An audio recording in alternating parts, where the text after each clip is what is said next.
197 ciuman pertama yang kuat 5. Luka di wajah Zining tidak serius. Hanya memar jaringan lunak yang akan sembuh setelah istirahat beberapa hari, kata Su Zijin. Ia diam sebentar, kemudian berkata lagi, jika kakak si Cheng ada masalah, bisa memberitahuku terlebih dahulu. Zining adalah mahasiswa sains, jadi dia tidak pandai mengekspresikan diri. Aku juga mahasiswa sains dan belajar komputer, Leng Si Cheng langsung membalas. Su Zijin tidak berbicara untuk waktu yang lama. Ia berhenti sebentar, lalu bertanya lagi, apakah Zining dan wanita itu? Ni Zining baru kembali ke Tiongkok beberapa hari, kemudian kembali bersama lagi dengan wanita itu. Kamu bisa makan sembarang makanan, tapi kamu tidak bisa mengucapkan kata-kata secara sembarangan.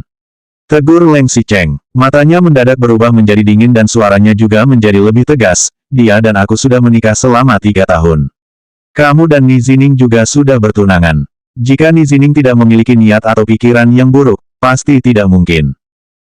Bagaimanapun, Leng Si Cheng tidak mau dan juga tidak akan bercerai.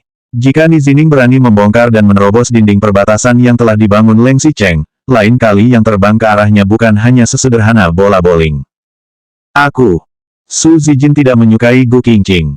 Saat anak-anak belum dewasa, pasti mereka akan bertemu, anak dari keluarga lain yang akan terus dibanding-bandingkan dengan mereka. Jika perbandingannya adalah anak yang seperti Su Zipei, mungkin tidak apa-apa. Tetapi, Su Zijin malah dibandingkan dengan putri seorang pembantu. Prestasi nilai sekolah Gu Qingqing lebih baik dari Su Zijin dan lebih patuh darinya. Gu Qingqing juga lebih populer dari Su Zijin dan bahkan Ni Zining juga menyukainya. Jika ada Gu Qingqing di sebelahnya, Ni Zining tidak akan menyukai Su Zijin. Selain itu, Gu Qingqing masih merebut pacar Su Zipei. Sekarang Leng Si Cheng membela Gu Qingqing. Bagaimanapun juga, mereka adalah sepasang suami istri. Su Zijin telah berada di luar negeri selama 3 tahun dan juga tidak bersikap sekeras kepala sebelumnya. Ia pun mengubah topik pembicaraan dan bertanya, kakak si Cheng, aku telah kembali setelah belajar periklanan di luar negeri. Karena kakak mengenal begitu banyak orang, apakah ada perusahaan periklanan yang bisa kakak perkenalkan untukku?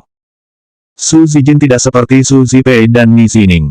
Su Zipei belajar selama 2 tahun dan mendapat gelar master dari universitas dalam negeri, baru membangun jaringan sosial dan ke luar negeri selama setahun untuk pertukaran pelajar. Sedangkan, Ni Zining langsung mengambil beasiswa di luar negeri. Bahkan, jika Su Zipei cuti kuliah untuk sementara waktu karena syuting, nilai akhirnya tetap sangat bagus. Berbeda dengan Su Zijin, di luar negeri, ia langsung bersosialisasi dengan gadis-gadis kalangan kelas atas. Ia jadi sibuk berbelanja dan berpesta. Akhirnya, karena sering melewatkan banyak pelajaran dan tidak lulus banyak mata kuliah, Su Zijin hampir tidak bisa mendapat ijazah wisuda dan gelar sarjana. Tetapi, ia juga tidak peduli. Su Zijin, Su Zipei, dan Gu Qingqing sama-sama belajar periklanan. Perbedaannya, perusahaan keluarga Su juga berhubungan dengan media. Su Zijin bisa menemukan pekerjaan di perusahaan periklanan besar terlebih dahulu, mempelajari pengalaman orang lain, kemudian kembali untuk bekerja di perusahaan keluarga Su. Perusahaan periklanan. Leng Si Cheng mengangkat kepalanya, lalu melirik ke arah layar, ada satu perusahaan periklanan. Perusahaan periklanan apa? Apakah Wei Chen Internasional, Maiken, atau Chang Cheng-nya Huaxia?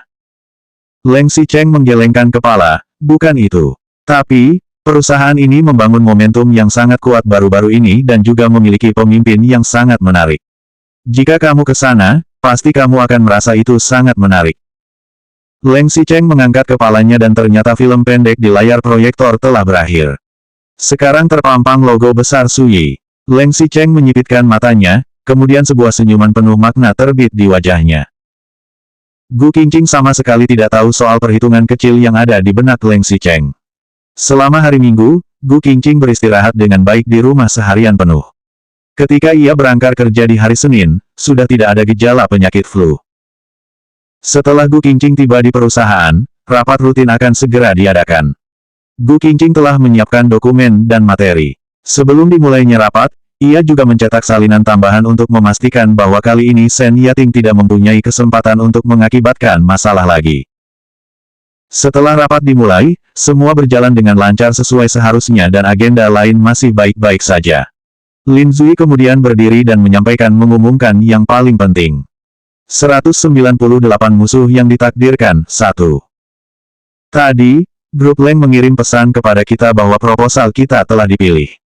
Nanti mereka akan membahas masalah biaya dan syuting dengan kita. Jika kedua pihak tidak keberatan, perjanjian bisa segera ditandatangani.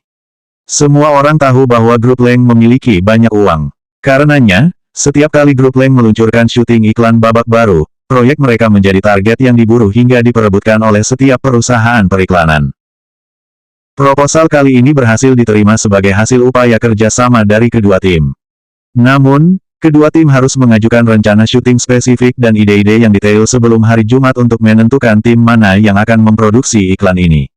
Tim mana yang melakukannya dengan paling baik akan mengambil alih dalam proyek ini. Persaingan lagi. Gu Qingqing masih baik-baik saja. Sedangkan, Shen Yating yang duduk di seberang melayangkan pandangan tidak senang. Setelah itu, Lin Zui masih menambahkan, masih ada satu hal lagi. Wakil pemimpin tim pertama masih tetap Shen Yating. Nanti akan ada lulusan Universitas Princeton yang telah magang di perusahaan peringkat 3 teratas di dunia. Dia akan ditempatkan sebagai pemimpin grup dan datang untuk menemui kalian nanti. Datang seseorang lagi, dan dijadikan pemimpin grup. Gu Qingqing dan Zhang Yuxi memandang satu sama lain, sama-sama merasa aneh. Setelah rapat dibubarkan, Nona Gu ikut ke kantor saya. Gu Qingqing mengangguk, kemudian mengikuti Lin Zui ke kantornya. Begitu pintu ditutup, Lin Zui masih belum duduk di kursi berputar dan malah langsung bertanya, ada apa dengan perjamuan hari Sabtu? Gu Qingqing tahu bahwa saat ia bekerja hari ini, Lin Zui pasti akan menanyakan tentang perjamuan itu.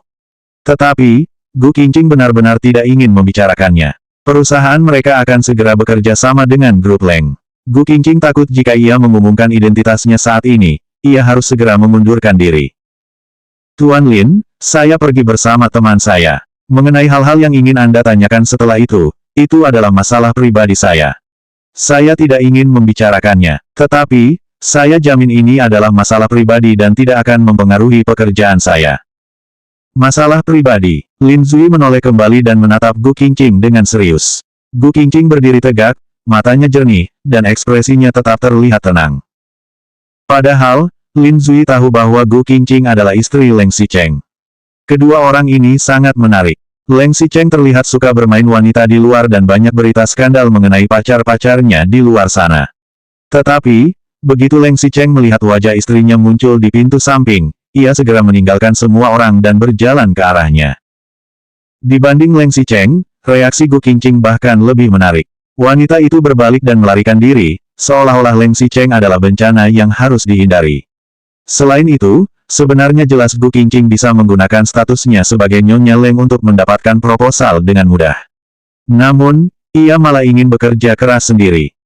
Intinya, proposal Gu Qingqing memang benar-benar baru dan unik. Leng Xicheng masih secara khusus meminta sekretaris Cheng untuk menelepon Su Yi dan mengenalkan seseorang kepada Lin Zui. Ini bagus sekali. Beberapa orang yang berkumpul sudah bisa bermain mahjong bersama. Gu Qingqing boleh menyembunyikannya. Tetapi, aku tidak tahu, berapa lama dia bisa menyembunyikannya. Lin Zui bertanya-tanya dalam hati. Lalu, ia menarik kembali pandangannya dan berkata, kamu tahu, kita bekerja sama dengan grup Leng kali ini dan kamu. Saya jamin saya akan mengerahkan usaha terbaik saya untuk pekerjaan ini. Baik. Lin Zui menyetujui pemikiran Gu Qingqing dan mengangguk. Lalu, ia mengingatkan, aku harap kamu tetap memiliki tekad dan determinasi seperti ini, tidak peduli betapa besar kesulitan yang kamu hadapi saat bekerja. Jangan menjadi seseorang yang melarikan diri.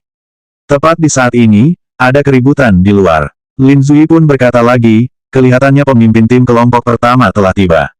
Mari kita lihat pesaingmu. Gu Qingqing mengangguk. Begitu ia membuka pintu, mereka langsung mendengar suara bangga Su Zijin yang mengumumkan, aku Su Zijin yang akan menjadi pemimpin tim kelompok pertama mulai hari ini.